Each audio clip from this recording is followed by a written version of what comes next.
Hey, and welcome to Smooth Stones, episode 192. We are talking about you are not for everyone, so just be you.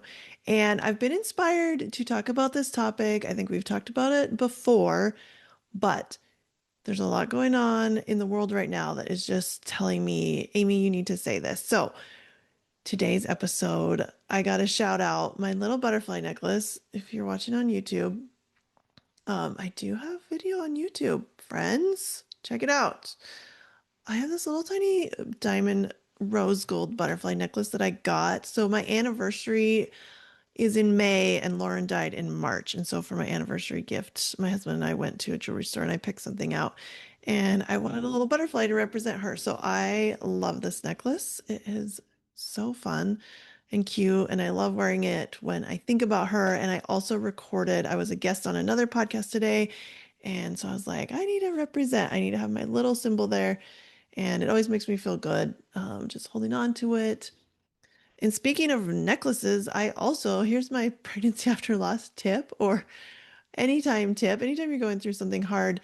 When I was pregnant, my last rainbow pregnancy, I had a friend who made me a necklace. She had a little jewelry business, and I wanted the words "Be still my soul" because that hymn really spoke to me, and I needed stillness. I needed my brain to shut off and to not let the fear run everything. So I had a necklace with my motto made up, and it was awesome. I wore it every single day, that entire pregnancy, and I just kept that close to my heart. So I think there is something magical about having jewelry or having, I mean, some people have tattoos. I do not. Who knows if it might ever happen? We'll have to see. But yeah, just having something near you to represent your baby. Now, what inspired this? Let's just be real. It's Taylor Swift because it's the first week of October 2025, and Taylor Swift's album just came out, The Life of a Showgirl, and there's been a lot of hype leading up to it, a lot of exciting stuff. A lot of people are really excited and thrilled and following all the Easter eggs and getting into it. A lot of people went to the theater to watch the release party. A lot of people are loving it. And a lot of people have other things to say when they're not loving it. And I think what I like to do in my life is observe other people. Sometimes when we're trying to look at our own self, it's hard to see what's happening because we're in our own head. But we can look outside ourselves at other people and their experience and just observe it. Be like a scientist, notice what's happening. So I noticed with Taylor Swift, very interesting. Her album is the same. It is some musical notes, it's some lyrics, it's different words, it's got different coloring, it's got different imagery, right? But that is just facts. That's just a thing. How many variants, how many colors of records, how she chose to do things. Those are facts. They just are. You can't really argue with it. And that is like a circumstance. So, a circumstance in our life could be any fact that's going on in our life. And then there are people just having tons of thoughts and feelings about it. And a lot of those thoughts are negative, and people are not afraid to say it. I don't know. I got to get a little on my soapbox. I don't know what happened to this world that we think we get to just have an opinion on everything and we ought to share it and we ought to share it publicly. But you really don't have to. You can just cheer for people.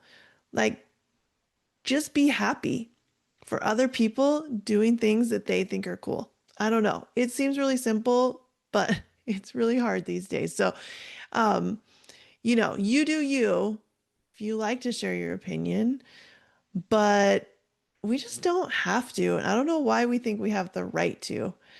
But the thing about Taylor Swift is she's put out lots of albums. They've all been different. Some are country, some are a little bit angrier, some are sweeter, some are more acoustic, there's lots of different things she's doing. And it's been interesting because my algorithm is full of this, but there's people that go through each one of her albums and tell the criticism. So this one's too this, this one's too country, then this one's too pop, and this one's too, mean, and this one's just, there's too many songs. And every single album, no matter what she does, somebody won't like it. And if she took all that feedback, and you know that she hears some of it, I know a lot of it she blocks out, but if she took that and listened to those people, where would she be? Like just chilling at home, playing music for herself so that nobody would criticize her? And I think that's a great example of noticing no matter like my mentor who I went to life coaching school with, she would always say, you can be the juiciest peach and someone still won't like you. And that's true for anything. Like I have some close relatives and friends um, that don't like chocolate or don't like, just things that I think are amazing. And it's just too bad. But there are people that don't like the sweetest things in life because we all have preferences, and that's okay. But how I want to turn this around for you is to say, if people aren't going to like what I'm doing, people might have opinions about it. Am I going to let that stop me? Am I going to listen to them? Am I going to change myself for them? And in that sense, just kind of like become smaller. And I know that I've done that in my life. This is something I'm in a season right now of just figuring out, and I always have been myself and I've done a lot of things that I want to do, and I'm a pretty confident person, but I definitely have done some people pleasing. I definitely have um, made myself smaller in some ways or definitely edited myself. I think that's what it is more for me is I want to be really careful with what I say because I do care about people and I don't want to upset anybody. And I want to help all the people, but you know what? I'm not for all the people. I'm not for the people that want to stay mad and angry forever. I'm for the people that want to heal and want to have hope after baby loss. So, you know what? I'm going to lean into that. And I want to be an example for you of leaning into that as well and just speaking and using your voice. And you know what? People might not like it. And as I was preparing for this, I was really thinking it's funny because what we do is when we're in grief mode, when we're the after version of ourself, our after loss version, a lot of times we think that's not actually us. Like we were us before our baby died. We were us before we had multiple losses. We were us before we were dealing with pregnancy after loss or secondary infertility or whatever challenges. But what if who you are now is actually the most authentic version of you yet? Right? We're always going to grow and change. But I think the gift that grief gives us is we really don't care about a lot of the fluff. We're going to say things, we're going to do things. It's kind of like PMS. Sometimes we think, well, that's the grouchiest version of ourselves. And again, each person is different. But sometimes I think like the PMS version of me, anyways, is like the most honest, the most authentic. I might not always love the way it comes out, but she's sick of it. And she's not going to put that nice, like oxytocin, whatever, all the happy hormones over it, right? It's not wrapped in fuzz. It's like, pick up your crap. I'm over it, kids. So, um, think about yourself right now and who you are. And is this version of you, are you leaning into it or are you fighting it? Because when we fight ourselves, we lose. You are a juicy peach. You are a Taylor Swift. You are inspiring. You are amazing. You are loved for who you are, right? And when you can just be you, no matter what, you're going to have much more authentic connections. I think that's the other thing is that when we try to shrink ourselves, when we try to soften our things, when we try to just avoid conflict or avoid, you know, even for me, it's funny because even saying that, like talking about Taylor Swift, I know there's such a like thing about Swifties or there's judgment or like, who are you so, to be talking about this? But I'm like, no, I actually have really enjoyed the past couple years of just following along with what's going on. It's been a great distraction through some challenges I've had in my life, and I'm happy and I love love. And I think that this new album is really fun, and I have been listening to it a lot. So even like saying things you like, there's so many ways that we just shrink. What if you just stop doing that? What if you really be you? And if this grief version of you has something to say, why don't you say it? Why don't you do it? Or maybe it's like you think you can't do something because you're grieving. Maybe you have big goals. Maybe you have cool things you want to do. And you're like, I don't know. I don't know if I can. What if this is the perfect time to do it and stop fighting against yourself and just go with it? Have fun with it. This life is hard enough. We know that. There's plenty of things to be upset about. But I think what makes the world a better place is each one of us finding the confidence to be ourselves and to share our heart and to do the things that we think are cool and fun and amazing and that will bless the people in our lives. And so, what I want to say is think of somewhere in your life that you are holding yourself back right now, today. I'm guessing for most of us, you can think of something pretty easily. If you can't, take a moment. But where is somewhere that you're holding yourself back? And I am not saying, again, that you need to interject your opinion into life and just like go tell someone off or whatever it is. If you need to do that, do that. But what I'm saying is, if you really love you and you love who you are and you love what you care about and you stop caring so much what like the peanut gallery thinks, life is just a lot more fun. Like it's just a lot easier. You don't need to be afraid of what other people think because if other people don't like you for liking what you like or doing what you do, then are they really your friends? Like, are they really important? Is their opinion important? Or you might have people in your life that you're like rock solid, you know they love you and they don't like a certain thing you're doing. That's okay too. Do your thing. Let them love you. Let them evolve. Let them change their minds.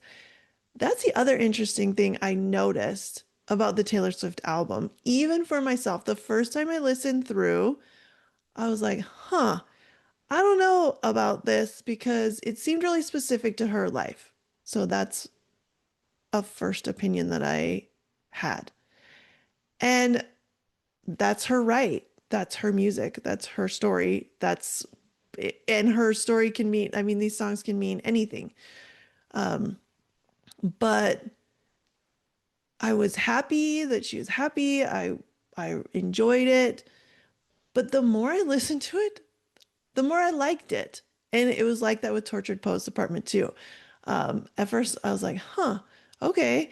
And then the more I listened to it, the more I loved it. And I have had that on repeat when I'm alone in the car. Like I will just listen to that. If I go on walks sometimes, I will listen to that. So people's opinions can evolve and not the same, but similar with our grieving selves, if you're able to say, like, hey, this is who I am, this is what's inside of me, you're gonna have to get used to this, family and friends, because this is who I am now. Um, you know what? Give them the benefit of the doubt.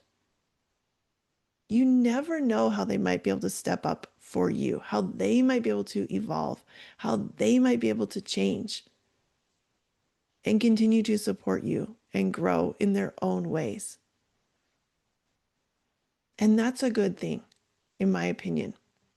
So I don't really see a downside to being who you really are, to doing the things that you want to do, to stepping into like your own power in your life right now and letting go of those voices that say, well, what if someone judges me? What if this? What if that? What if they probably will? And that's okay. Our brain thinks it's dangerous. They think we'll die if someone criticizes us. But that's where you can go back to people in your life that you admire that have gotten some criticism. Taylor Swift gets tons of criticism. She doesn't let it stop her, right? So look at what you want to do. Look at the things you're worried about. Um, Look at who you're worried about. This is a tip I often coach clients on is when we say, well, nobody's going to like it, or everybody's going to think I'm stupid, or everybody's going to think this is annoying. It's almost never everybody, quote unquote. It's always like one to three people in your life. And the interesting thing is when I ask people to say, okay, you're saying everybody, but name one to three people that you're actually worried about their opinions. Sometimes it's like people that aren't even in their life. It's like some old boyfriend that used to criticize you about whatever, or like some uncle that like died already and or you don't really talk to them anymore, but they always said this about what they always had ideas about what you should be doing with your life. Um, when you just narrow it down and be like, oh, it's this person that I'm just hearing their voice in my head, here's your permission to just throw it out. That person, like, it's not even them saying it, it's your brain telling you that if they said it, it would be the worst and it would feel terrible. But you know what really feels terrible? Not being yourself, hiding who you are, hiding what you're really going through, hiding, hiding, hiding. That's what sucks. And if other people want to be like have opinions on what you're doing, let them. Good for them. They're allowed to have an opinion. They're even allowed to say it. They're probably adults, you know? Even kids, they have lots of opinions too. Let them have their opinions, but stop trying to shape shift into something where nobody will have an opinion on you. Because I mean, or like everyone will have a good opinion, or that they'll have nothing to say about you. I want people to be talking about you. I want people to be sharing. I want people to be like, oh my gosh, look at this girl. Look what she's been up to. This is amazing. And I think you'll find that there are more people in your circle who are going to cheer for you when you're your authentic self than the other way around. It's just our brain is so stuck on those voices and that become our inner critic that keep us small and hiding. So here, I'm going to say it one more time. You are not for everyone. So you might as well just be you. As my friend Allison always says, be the you-est you that you can be. Because this life is short. And I don't want to spend any more time trying to appease everyone around me, trying to edit myself for everyone around me. I'm going to be more me. So watch out on our upcoming episodes. It's going to be fun. I love a good soapbox. But here's the takeaway. Ask yourself again, where am I holding back? Where am I hiding? Where am I masking? Where am I editing? And where do I want to be? Who do I want to be? What do I want to do? What is a goal you have that you want to, we do New Year's resolutions. Let's do a fall one. Let's do a holiday one. We're like, oh, it's so busy in the holidays. I can't make goals. I can't get out there. Yes, you can. Nobody said you can only make goals in January. Make one today and then like hit me up on Instagram or send me an email and I will help you with it. Um, but yeah, start today to lean into being more you. And if that is more griefy, let's do it. If that is more like I want to step back and be a little quieter about my grief, do that. Because that is one other thing, one other place where you might feel this imaginary judgment is from your own baby who is no longer with you. We worry about what they're going to think. I can't speak for those babies, but I imagine that they want you to live your life and to be who you are. And they want you to take care of yourself and they want you to support yourself and they want you to do whatever you need to do. Like I have clients where being their most authentic self was like not going to any baby showers for a year. Like just, you know, not being involved in their book club anymore, not being, it was like taking time for themselves. That was the best thing they could do. That was them being themselves, was actually saying no. So that's my challenge for you today. And I want you to like buckle up because listen, it's October, it's Pregnancy and Infant Loss Awareness Month. You got a lot of opportunities if you want them to be able to be more authentic with the people in your circles or whatever it is you're doing. And I'd really encourage you to visualize who you want to be. Do you want to be that juicy peach?